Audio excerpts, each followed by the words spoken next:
Hoy conoceremos el grave peligro de participar de la cena del Señor indignamente, pero también conoceremos esa disciplina de Dios que se convierte en un medio de gracia redentora.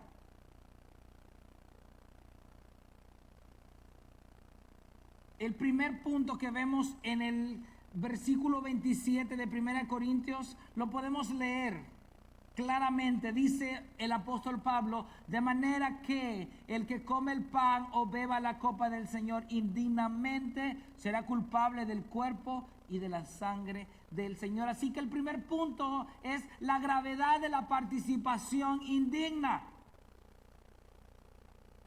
Y aquí es donde nosotros debemos hacernos una pregunta, la cual debíamos habernos hecho desde la primera vez que participamos de la cena del Señor, porque a lo largo de los años nos han enseñado este pasaje y nos han leído de manera que el que coma el pan y beba la copa indignamente, y allá íbamos nosotros actuando sin conocer el contexto. Así que la pregunta aquí es: ¿qué es participar indignamente? A lo largo de los años he podido observar que muchos se autodisciplinan. Ustedes conocen eso, ¿verdad? Y se abstienen de participar de la cena del Señor por la sencilla razón de que no se sienten dignos. Y yo estoy seguro que si usted o yo le preguntáramos a esa persona por qué no participa de la cena del Señor, probablemente recibiríamos esta respuesta: esta semana pequé, o justo ayer cometí pecado. Tuve un pleito con mi esposa, con mi amigo, con mi vecino, con mi compañero de trabajo. Por eso no participo de la cena del Señor. No he podido abandonar cierta práctica pecaminosa. Por eso no participo de la cena del Señor. Hoy no me siento digno para participar de la cena del Señor. ¿Usted ha escuchado eso? A lo mejor no lo ha escuchado, pero a lo mejor se lo ha dicho usted mismo a su propio corazón. El problema es de esto, que aunque se ve humilde o piadoso, son ellos los que ponen las cláusulas y no Dios. ¿Quién es el que pone las cláusulas? ¿Quién es el que pone los límites? ¿Usted o Dios? ¿Quién les dijo a ellos que no deben participar porque pecaron? ¿Porque se enojaron? ¿Porque están luchando con un pecado o porque no se sienten dignos? En ese caso, ningún cristiano alrededor del mundo debería participar de la cena del Señor. Yo pequé hoy y voy a participar de la cena del Señor. ¿O usted no pecó hoy? Amén. Pero vamos a participar de la cena del Señor. Así que para conocer lo que verdaderamente significa participar de la cena del Señor, basta con ir al contexto del versículo 27 que estamos leyendo. El capítulo 11 de Corintios es fundamental para poder entender toda la cosmovisión que tiene que ver con el concepto o la doctrina de la cena o la mesa del Señor. Por ejemplo, ¿qué es comer o participar de la cena del Señor indignamente? Lo vemos en el verso 17 y 19. Lo aprendimos: los pecados que profanan la cena del Señor. ¿Se acuerdan? Hace 2 meses. ¿Qué dice el verso 17 al 19? No lo voy a leer, solo se lo voy a resumir. Alguien que activamente está dividiendo o causando división dentro del cuerpo de Cristo, que es la iglesia. O sea, una persona que ahorita mismo está causando división entre hermanos o está dividiendo una iglesia y a pesar de participa de la cena del Señor, ese está participando de la cena del Señor indignamente. ¿Usted lo está haciendo? No participe. Y si no lo está haciendo, venga, participe de la cena del Señor. Segundo, el verso 20 al 21. Alguien que es egoísta y piensa únicamente en su propia necesidad, ignorando activamente las necesidades de sus hermanos. Usted solo piensa en lo que a usted le hace falta, en lo que usted necesita, y no observa la necesidad de su hermano. Usted quiere el primer lugar siempre, que lo saluden primero, que lo abracen primero, que lo nombren primero, y usted quiere la preeminencia en todo. Y a pesar de eso, usted participa de la cena del Señor. Usted está participando indignamente. No lo haga. Y 3, el verso 22. alguien que desprecia a sus hermanos y en lugar de amarlos, los hacen de menos o les causan o se avergüenzan de ellos. ¿Usted avergüenza a sus hermanos? ¿O usted se avergüenza de sus hermanos? Si usted se avergüenza de sus hermanos o avergüenza a sus hermanos, aborreciendo a sus hermanos, y usted a pesar de eso participa de la cena del Señor, usted ha participado indignamente. Así que eso es participar la cena del Señor indignamente. Personas que se consideran cristianas y que han sido salvas por la gracia a través del sacrificio de Cristo, pero que están en divisiones, narcisismo, soberbia. Toda persona que a pesar de eso participa de la cena del Señor, Pablo le da esta advertencia: es culpable del cuerpo y de la sangre del Señor. Aquí yo me pregunto, ¿por qué hay culpabilidad del cuerpo y de la sangre del Señor? Es que es obvio, hermanos. Es obvio. Si una persona participa de la cena del Señor, ponga atención, si una persona participa de la cena del Señor, pero vive en divisiones, haciendo acepción de personas, despreciando a sus hermanos con soberbia, hay una respuesta práctica a esto. ¿No conoces el Evangelio? O peor aún, no eres partícipe del Evangelio. Te digo esto, ¿por qué? ¿Cómo puedes tú decir que has sido unido al cuerpo de Cristo, pero con tus propias manos lo estás destruyendo o dividiendo? Es inconsistente, ¿verdad? 2, ¿cómo puedes decir que tú recibiste una salvación por gracia donde no había nada en ti que pudiera merecer su perdón, pero tú haces acepción de persona? 3, ¿cómo puedes decir que tú eres un discípulo de Cristo quien se humilló a sí mismo para darte una salvación inmerecida, pero tú tratas con soberbia y desdén a tus hermanos? ¿Verdad que no tiene lógica? Estas personas que participan en la cena del Señor de esta manera están cometiendo un grave pecado y no saben en el problema espiritual en el que se están metiendo. Dios no juega con los asuntos sagrados de su Hijo, hermano.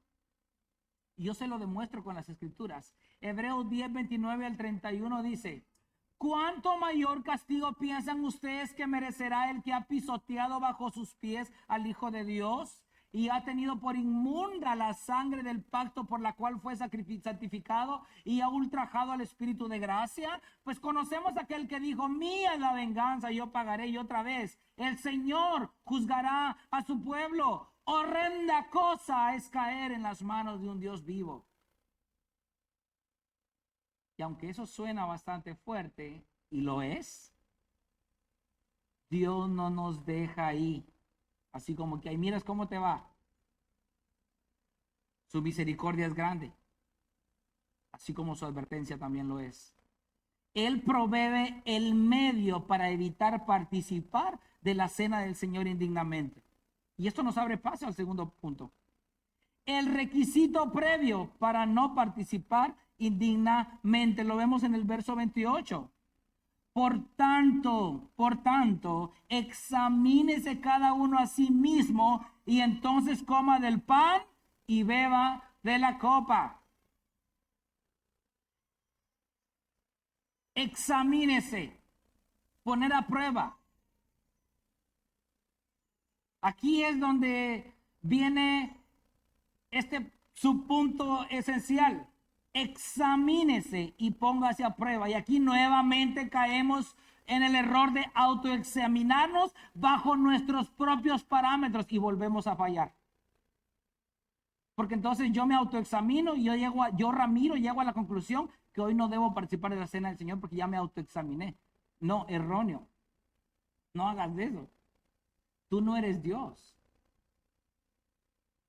Así que lo primero que debemos hacer es autoexamen.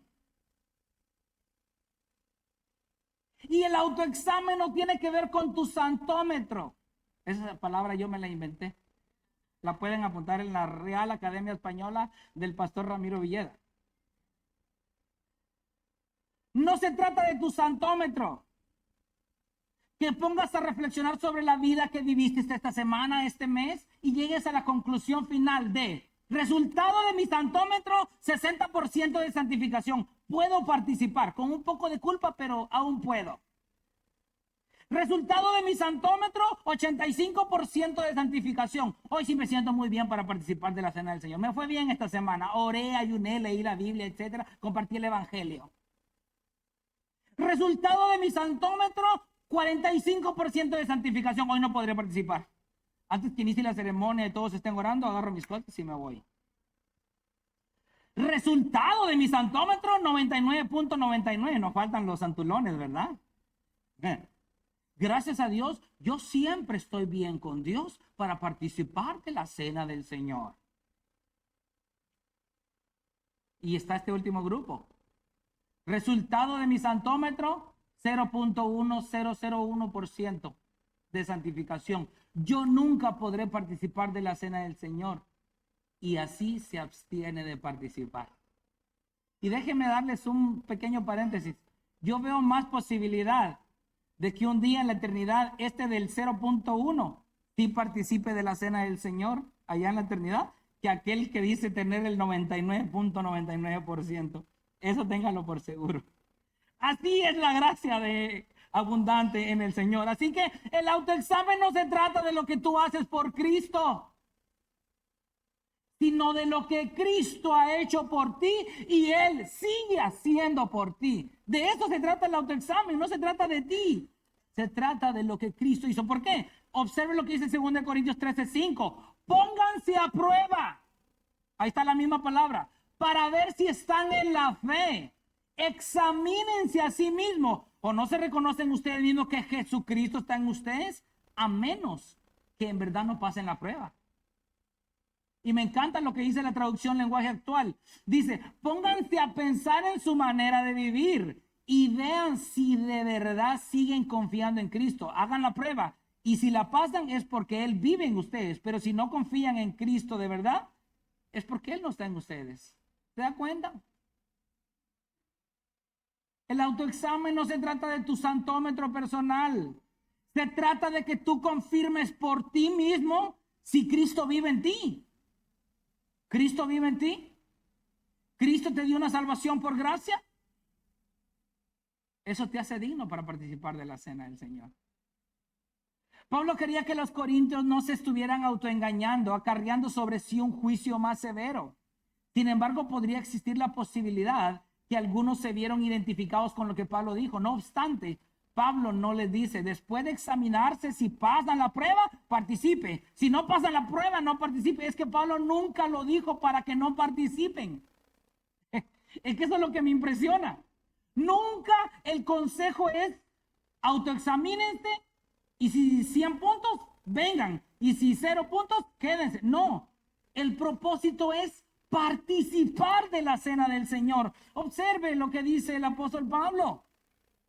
Por tanto, examínese cada uno a sí mismo y entonces, observa, verso 28, por tanto, examínese cada uno a sí mismo y entonces coma del pan y beba de la copa. Entonces, el autoexamen debe tener un propósito, ¿verdad? Pues vemos 3 propósitos esenciales para el autoexamen. Número 1, confirmar que realmente estás en la fe verdadera y eso causa que vengas en humildad a la cena del Señor sabiendo que aunque no eres digno de participar de ella, el sacrificio de Cristo, quien te otorgó por gracia su vestidura, hace que lo seas. Si has ofendido a tu hermano, le pides perdón sinceramente. Si has pecado, te arrepientes y te alejas de ese pecado que tanto ofende a Dios. Segundo propósito del autoexamen, confirmar con tristeza en el corazón que no estás en la fe verdadera. Pero eso todavía no es problema. Y eso debería motivarte a venir en genuino arrepentimiento, lamentando tu vida pecaminosa, suplicar perdón, recibir ese perdón por fe, caminar en novedad de vida y confiar de ahora en adelante plenamente en la obra completa de Jesucristo. Y el tercer escalón del autoexamen, confirmar que no estás en la fe verdadera, ser indiferente, solamente sentir remordimiento y tristeza pasajera, no arrepentirte, no cambiar tu modo de vida y quedarte a la deriva, esperando un golpe de suerte y que en la eternidad mágicamente Dios te diga: bienvenido, hijo mío, a mi reino, que ignoraste toda tu vida y no quisiste arrepentirte de tus pecados, rechazando así el sacrificio santo de mi Hijo Jesucristo. Y por si no me cree, le doy la cita. 1 Corintios 7, 9 al 10.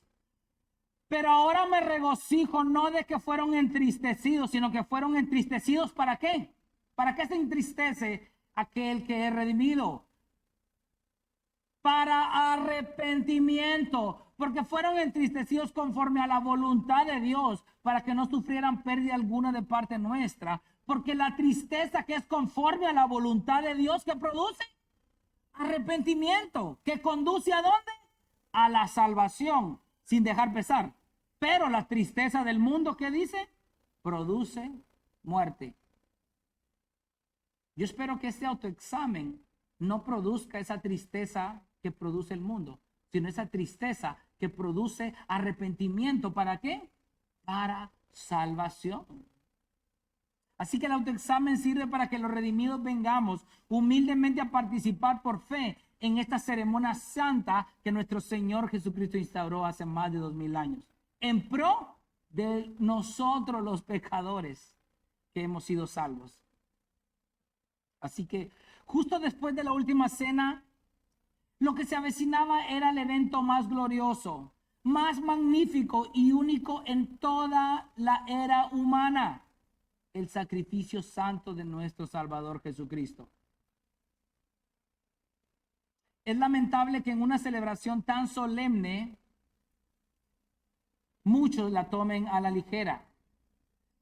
Sin embargo, en la iglesia de Corinto habían cristianos verdaderos que seguían participando a pesar de las claras advertencias. Y por eso Pablo les deja saber cuáles son las consecuencias visibles de tomar la cena del Señor indignamente. Y esto nos abre paso a nuestro tercer punto.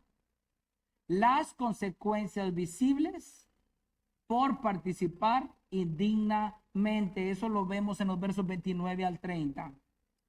Porque el que come y bebe sin discernir correctamente el cuerpo del Señor, come y bebe juicio para sí. Por esta razón, hay muchos débiles y enfermos entre ustedes, y muchos duermen. Ese juicio para sí es la forma disciplinaria de Dios hacia hijos rebeldes que no están arrepentidos de sus pecados y no quieren cambiar su forma de vivir. Esa disciplina ya era evidente en la iglesia de Corinto y se podía observar categóricamente en tres grupos. El primer grupo de disciplina de Dios, los débiles espirituales, ¿verdad? El griego que usó es asthenes, que es sin fuerza, literal o figuradamente, apuntando más a la área moral. Ese es un cristiano débil.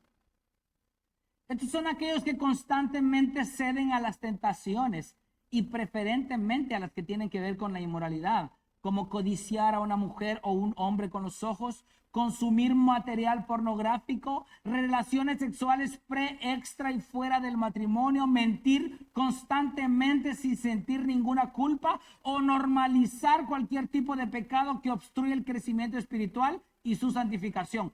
Ese es el cristiano débil. El Señor Jesús lo dijo. Mateo 26:41. Velen y oren para que no entren en tentación. El espíritu está dispuesto, pero ¿qué es débil? La carne es débil. Si el cristiano se arrepiente de esa vida,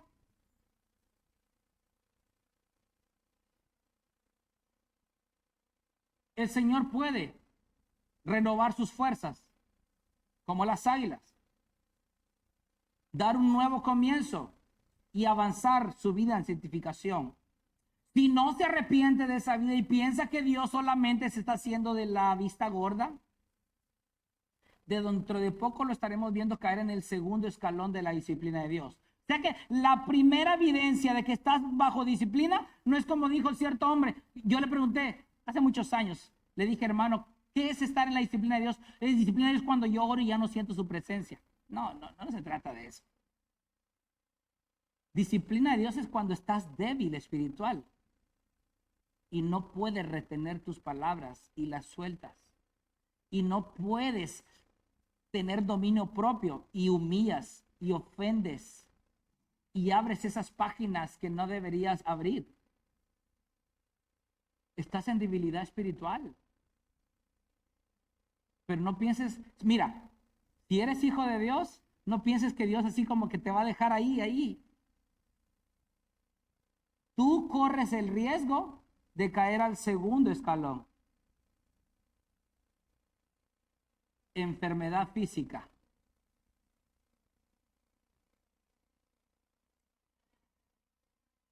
Hay movimientos religiosos que abogan por la sanidad divina y que un cristiano jamás debería enfermarse, pero eso no es cierto. Job sufrió enfermedad. Trófimo, colaborador de Pablo, que estaba enfermo en Mileto, y también Pablo tuvo un aguijón en su carne.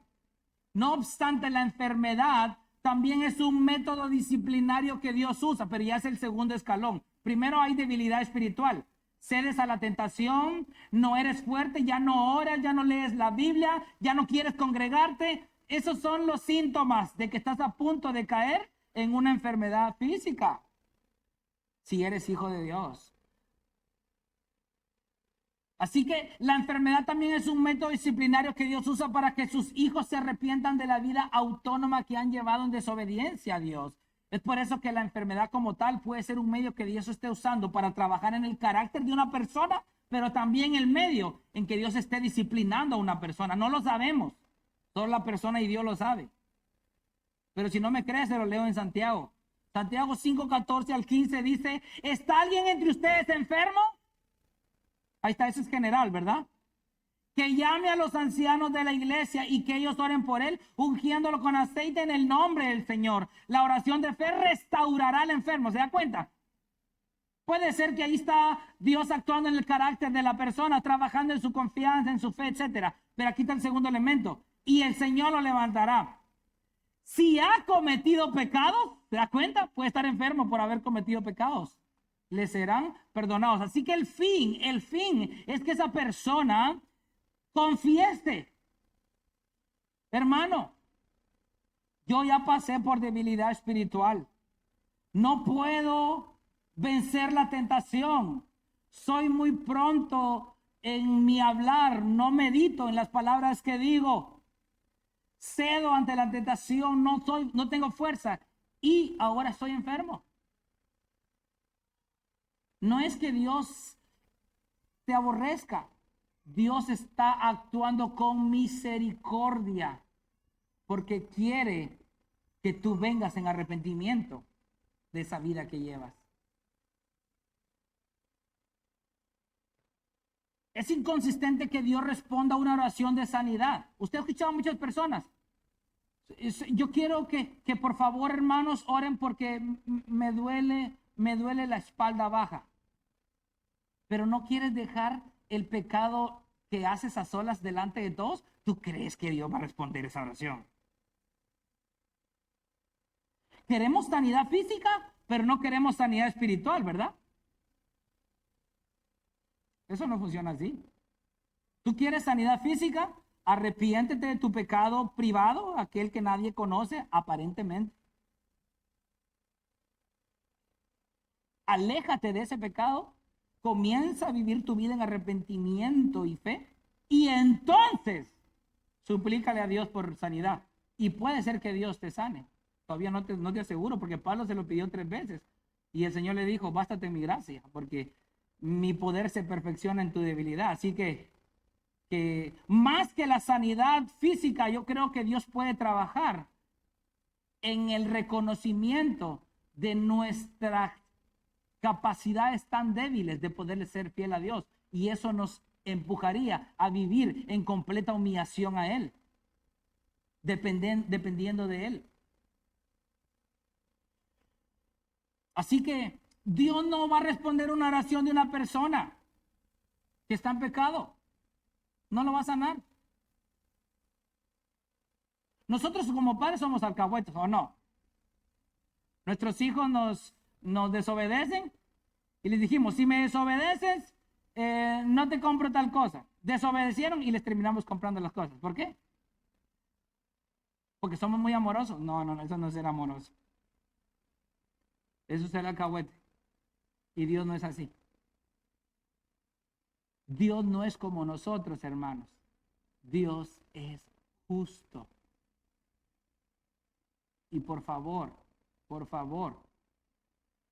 no pidas, no supliques que Dios responda a una oración tuya cuando tú mismo estás en constante desobediencia a Él. Si la persona no se arrepiente de su pecado, a pesar de conocer la verdad y persiste en ello, aún así viendo que lucha con una enfermedad física, negando que ha pecado, inevitablemente caerá en el tercer escalón, la muerte física. Pablo usó la palabra koimao, que significa dormir, la misma que usó en Tesalonicenses. No ignoren acerca de los que duermen, refiriéndose a las personas muertas. La fase final de la disciplina es la muerte física. Un hijo rebelde que no se arrepiente de vivir una vida licenciosa pronto estará en los brazos del Señor. No nos gusta oír eso, ¿verdad? No anhela usted estar en los brazos. Yo quisiera ya estar, como dijo Pablo, anhelo estar ya con el Señor.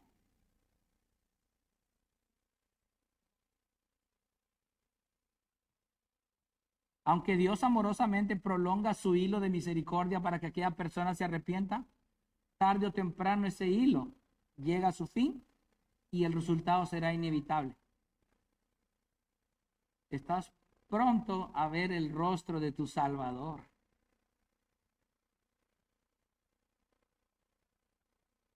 No me cree, ¿verdad?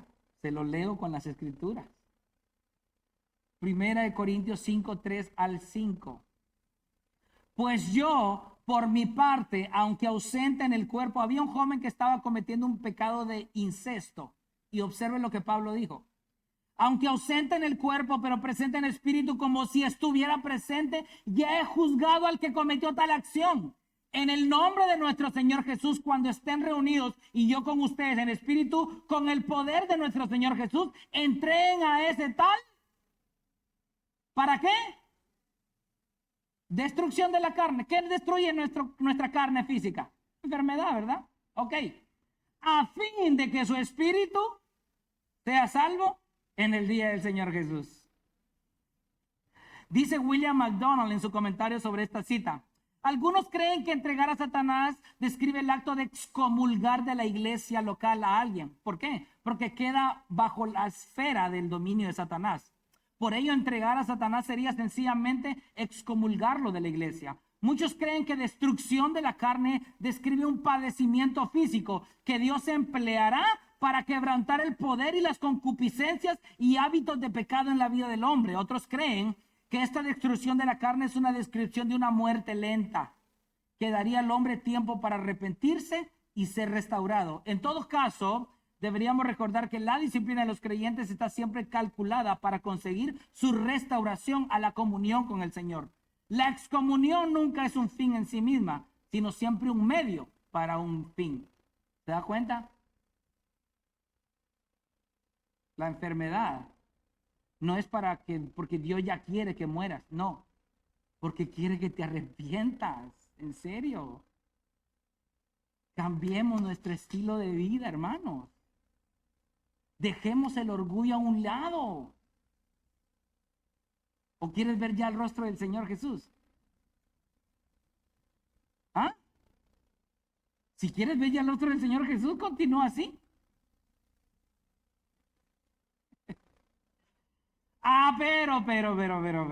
Pero. Aquí está, yo sé que habían unos muy a gustos, pero ahorita vengo a no ponerlos a gustos. ¿Qué tal aquellos que a pesar de su vida pecaminosa les va bien? Muchos a lo largo de los años y su vida cristiana se jactan al decir que Dios los ama tanto porque les va bien en todo a pesar de vivir una vida de pecado y sin arrepentimiento. Les va bien económicamente, les va bien en sus relaciones con los demás, les va bien en su salud, casi nunca se enferman, todo lo que se proponen lo logran y siguen vivitos y coleando. Bueno, vivir en desobediencia a Dios y jactarse de que Él está a gusto contigo porque te ha ido bien en la vida es uno de los peores engaños de Satanás. Cuando una persona está practicando el pecado, viviendo abiertamente en desobediencia a Dios, lo peor que le puede pasar es que no le pase nada.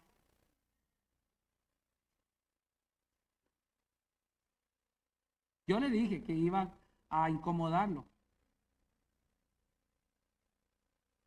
Porque yo sé que los que decían, el pastor dice que enfermedad, que debilidad, pero a mí me va bien. Es más, la semana pasada me aumentaron de sueldo. La última vez que fui al médico creo que fue hace 100.000 de años. Nunca me da gripe, nunca me da tos, nunca me enfermo de nada. Voy cambiando mi cuarto carro. Voy por mi tercera casa. Chico, chica, lo peor que te puede pasar es que no te pase nada.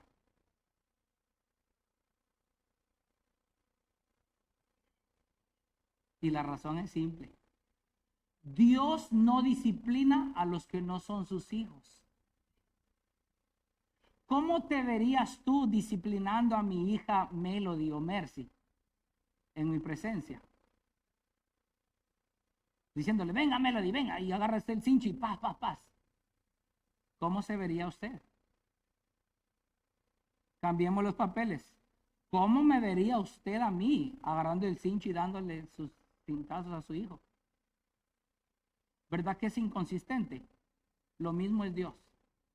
Dios no se mete con los hijos del diablo.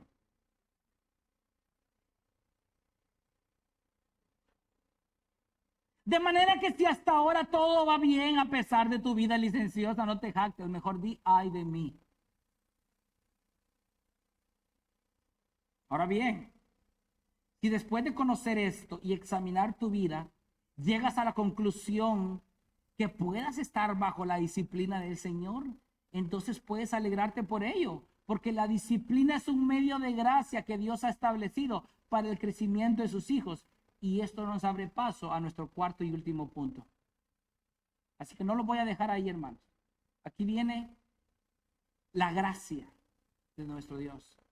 Cuarto punto, la disciplina divina es el medio de gracia redentora. Verso 31 al 32. Acompáñeme. Pero si nos juzgáramos a nosotros mismos, no seríamos juzgados. Pero cuando somos juzgados, el Señor nos disciplina para que no seamos condenados con el mundo. Wow, eso me impactó. En este pasaje Pablo alienta a los corintios a no desfallecer en medio de la disciplina, ya que este es un medio de gracia por el cual, más que una razón para angustiarse, vendría a ser un motivo glorioso para exaltar el carácter misericordioso de Dios. Por eso les brinda dos promesas que no deben olvidar. La primera es, el propósito del autoexamen es evitar la disciplina de Dios. ¿Qué dice Pablo? Pero si nos juzgáramos a nosotros mismos, ¿se da cuenta? No está diciendo si tú juzgas a tu hermano y vele todos sus pecados y sácaselos a luz. No, no, no. Júzgate a ti mismo, sácate a luz tus propios pecados y entonces no vas a ser disciplinado por Dios. Si a través de todo tu examen tú reconoces que has pecado contra Dios, te arrepientes genuinamente de tu falta hacia Él y suplicas que perdone todos tus pecados, Él amorosamente te perdonará y no incurrirás en disciplina. Recuerdo cuando Jesús dijo, si nosotros siendo malos sabemos dar buenas dádivas a nuestros hijos, ¿cuánto más nuestro Padre que está en los cielos, verdad? Yo te pregunto a ti, padre, tú que ya tienes la experiencia de ser padre, ¿alguna vez te ha desobedecido tu hijo? No me respondas, yo sé que sí. Pero, ¿cómo te sintieras tú que le dijeras, hoy en la casa te cae porque me causaste vergüenza y eso no estuvo bien delante de Dios, has pecado y te va a caer? Al llegar a la casa, aquel niño se le queda viendo con cara del gato con botas y le dice, mami, papi, sé que yo fallé, yo te pido perdón, yo te insulté, te falté el respeto, desobedecí, ¿podrías perdonarme? ¿Verdad que eso no quebrantaría su corazón?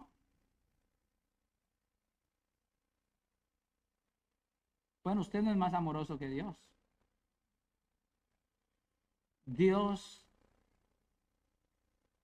se agrada que usted, como hijo, reconozca su pecado y le pida perdón. El problema es que nos vendieron un Dios airado, un Dios que todo el tiempo está enojado. ¿Y cómo asustábamos a nuestros hijos? No hagas esto porque Dios te va a castigar. Y Dios te va a castigar aquí. Y solo castigo, castigo, castigo. ¿Y qué hay de la gracia? Dios también provee gracia. Dios también perdona. Dios también restaura. Dice Salmo 86:5, pues tú, Señor, eres bueno y perdonador, abundante en misericordia para con todos los que te invocan. ¿Se da cuenta? No es que te quedes callado, abre tu boca, confiésale tus pecados. Yo no estoy diciendo que vayas a donde un sacerdote y le confieses todos tus pecados. No, tenemos al sumo sacerdote que es Cristo. Ahí en tu banca, en tu silla donde estás, dile, Señor, esta semana y no solo esta semana, el mes entero, no solo el mes, de lo que va del año he pecado en esto, he sido débil en esto, te he fallado en esto, te he ofendido esto, he robado, he mentido y descósase delante del Señor. Y después de eso dígale, ¿podrías tú perdonarme? Y el Señor amorosamente lo perdonará. Ese es el Dios que adoramos. Ahora, ¿pero qué pasa si pues, nos quedamos ahí de orgullosos y no, pues, no queremos pedir perdón? Entonces podemos entrar en un proceso disciplinario. Que al final de cuentas Dios lo usa para que tú seas salvo. O sea, pastor, que una persona que muere bajo la disciplina de Dios se salva, sí es salva. Ese es el propósito. Observe lo que dice el verso 32. Pero cuando somos juzgados, el Señor nos disciplina para que no seamos condenados con el mundo. Esto también debería causar en nosotros sumo gozo, como bien lo mencionamos anteriormente. Lo peor que te puede pasar es que no te pase nada, ¿verdad? Ya que la disciplina del Señor no va con el fin de condenarnos, al contrario, de restaurar nuestra relación con Él, que cumplamos su propósito aquí en la tierra y hacernos más santos como su Hijo Jesucristo. Si hoy tú estás siendo disciplinado por Dios, gózate. Esa es una evidencia contundente de que eres su hijo. Me encanta cómo el autor de Hebreo usa la palabra padre, hijo, perdón, disciplina en un solo fragmento. Porque así es, el padre que disciplina al hijo es la evidencia que lo ama. Hebreos 12:5-11. Además, han olvidado la exhortación que como a hijos se les dirige. Hijo mío, no tengas en poco la disciplina del Señor, ni te desanimes al ser reprendido por él. Porque el Señor al que ama, disciplina y azota a todo el que recibe por hijo. Es para su corrección que sufren. Dios los trata como a hijos, porque ¿qué hijo hay a quien el Padre no discipline? Pero si están sin disciplina, la cual todos han sido hechos partícipes, entonces son hijos ilegítimos, o sea, no son hijos y no hijos verdaderos. Además, tuvimos padres terrenales para disciplinarnos y los respetábamos. ¿Con cuánta más razón no estaremos sujetos al Padre de nuestros espíritus y viviremos? Porque ellos nos disciplinaban por pocos días como les parecía, pero Él nos disciplina para nuestro bien, para que participemos de su santidad. Al presente, ninguna disciplina parece causa de gozo, sino de tristeza. Sin embargo, a los que han sido ejercitados por medio de ella, después les da fruto apacible de justicia. Lamentablemente el mundo ha distorsionado el concepto de la disciplina y la han satanizado. La han hecho ver que recibir corrección es malo y ser indulgente es bueno. Pero Dios no ha cambiado, ni tampoco es cambiado por el mundo. Él sigue siendo el mismo ayer, hoy y siempre. Y si Él corrige es porque ama. Él es bueno y su corrección también lo es. Si estás pasando por debilidad espiritual y sigues cayendo una y otra vez en el mismo pecado y sientes que no tienes fuerza para seguir, puede ser que estés pasando por un proceso disciplinario de Dios. Mi recomendación: arrepiéntete. Busca una ayuda neutral. No busques a un familiar, no busques al tío, no busques al hermano, al mejor amigo que siempre está de tu lado y te dice, todo va bien, sigue tu vida así, Dios está bien contigo. No, busca algo neutral, alguien que no sienta ninguna afecto por decirte la verdad, simplemente que sepa que decirte la verdad es lo mejor para ti. Si has llegado a una enfermedad física repentina y sabes que hay varios pecados que no has podido vencerlos y sigues cayendo una y otra vez, es una evidencia clara que Dios te está dando las alarmas para que reconozcas y que te arrepientas de tu pecado. En pocas palabras, Dios está dando las últimas llamadas.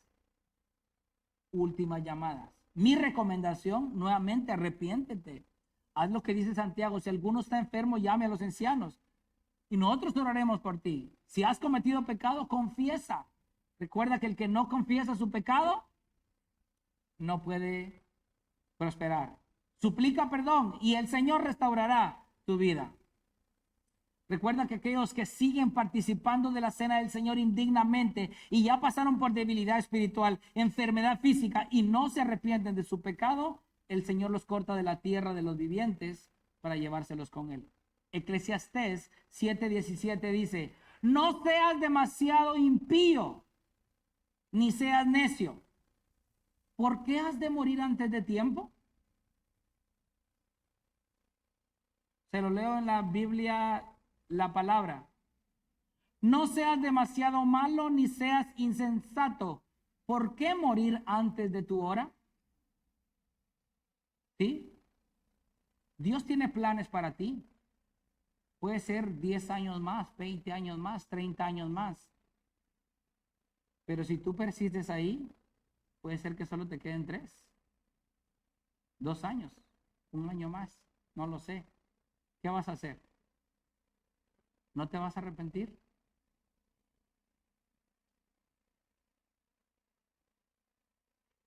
Si estás entre los débiles, Dios ha hablado a tu corazón hoy. Él quiere que le confieses tus pecados, supliques perdón, te arrepientas de ellos. Y si has defraudado a algún hermano, hoy es el momento propicio para acercarte a Él y arreglar cuentas. Recuerda que no podemos decir que amamos a Dios odiando a nuestros hermanos. Si estás entre los enfermos, la advertencia es más urgente. Dios te está dando las últimas llamadas. No prolongues el arrepentimiento. Dios sabe bien perfectamente tu vida y lo que tienes que arreglar.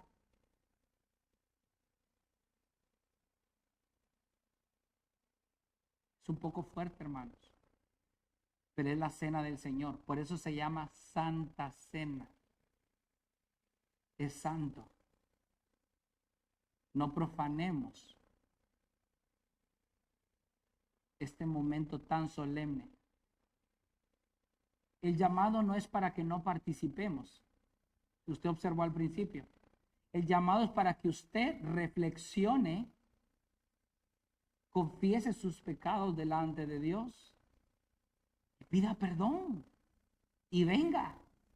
El Señor es amplio en perdonar y grande en misericordia. Después de estudiar este pasaje, queda claro que Pablo nunca quiso que los creyentes dejaran de participar de la cena del Señor. Su propósito fue exactamente lo contrario. Quiso que nadie se acercara superficialmente. Quiso que cada creyente examinara su corazón. Quiso que todo pecado fuera confesado. Quiso que toda relación rota fuera restaurada. quiso que la iglesia recordara que la mesa del Señor no es un ritual religioso, sino un encuentro con el Evangelio de Jesucristo. Si hoy Dios mostró pecado en tu vida, no huyas de Cristo. Es más, Él no dice, vete porque no te quiero. Al contrario, está diciendo, ven, te di a conocer mi verdad. Es porque yo quiero que te acerques a mí. Quiero concederte el perdón. Si Dios te mostró orgullo, reconcíliate. Si Dios te mostró indiferencia, arrepiéntete. Si Dios te mostró que estás siendo disciplinado, alégrate también, porque todavía eres tratado como un hijo. La disciplina no es la evidencia del rechazo de Dios, no, hermanos. La disciplina es la evidencia de su infinito amor. Hoy el Señor nos invita a examinarnos y arrepentirnos y a acercarnos a su mesa con humildad, gratitud y fe, recordando que solamente somos dignos porque Cristo fue digno en nuestro lugar. Oramos.